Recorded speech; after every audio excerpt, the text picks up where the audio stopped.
Arithmetic series is the sum of the terms of an arithmetic sequence. It's also noteworthy that the formula in the process is important, especially when we are asked to find the sum of so many terms in an arithmetic sequence.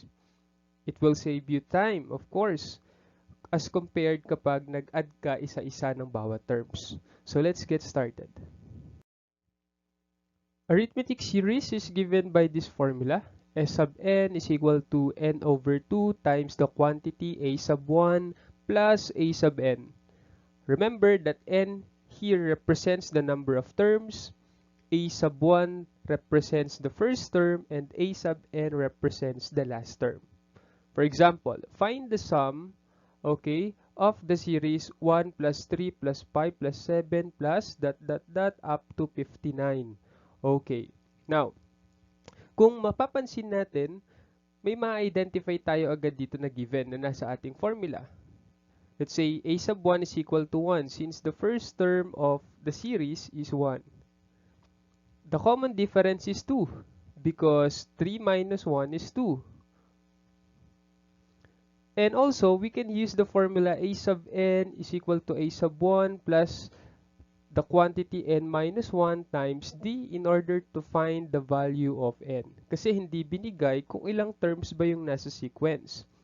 So, it is also important na alam natin yung formula na ito kasi if we are asked to calculate for the common difference or the first term, we can use this formula. But since the first term is given and the common difference is given, the only thing na isosolve natin ay yung value ng n.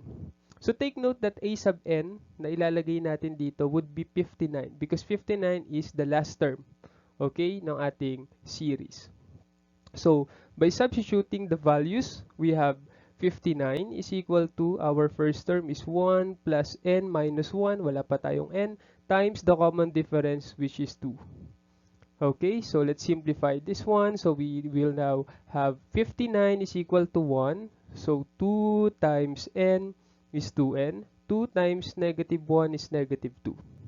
So let's simplify the right side of our equation. We now have 59 is equal to 2n minus 1. Okay, so 1 plus negative 2 is negative 1. Now, by transposing or wala naman tayong transposition talaga, so by adding positive 1 to both sides of the equation to eliminate negative 1 on the right side, we now have 60 is equal to 2n. And then by dividing both sides by 2, we now have the value of n which is 30. Okay, now, kumpleto na yung mga elements natin sa formula, so we can now find the sum. Okay, so by using the formula, we now have S sub n is equal to n over 2 times the quantity a plus 1 plus a sub n. Substitute natin ngayon si n bilang 30, si a sub 1 as 1, at si a sub n as 59. So here, we now have 30 over 2 times 1 plus 59. Okay, our first term is 1, a sub n is 59. And then we now have S sub n is equal to 15 because 30 divided by 2 is 15. Then 1 plus 59 is 60. So when we multiply 15 and 60, we now have the value of 900.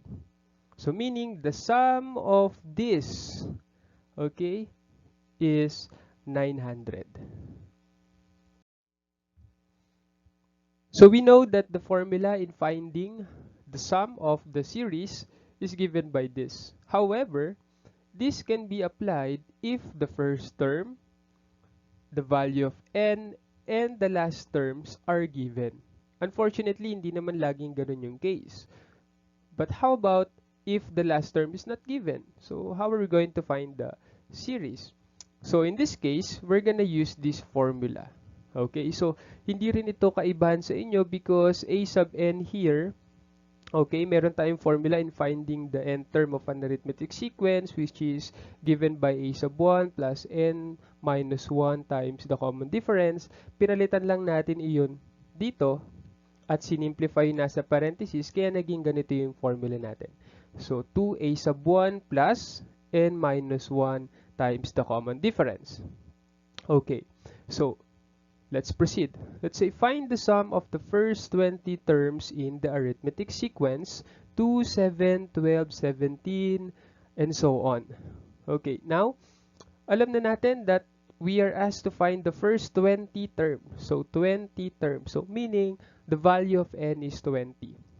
And we also know in the sequence that 2 is the first term. So, our a sub 1 is 2. And the common difference is technically 5 because 7 minus 2 is 5.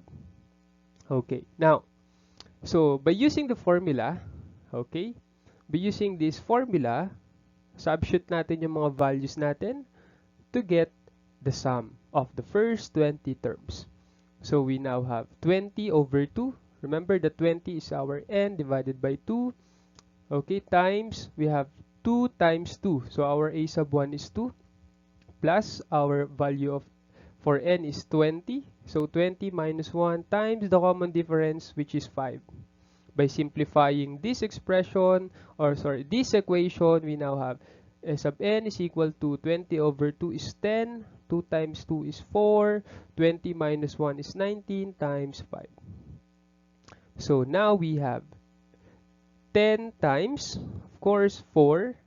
Simplify natin muna ito. 19 times 5 is 95. And now we have s sub n is equal to 10 times 99, and that gives us 990. So meaning, the sum of the first 20 terms in the arithmetic sequence is 990. I hope that you learned something about the basic concepts of an arithmetic series. Thank you for watching.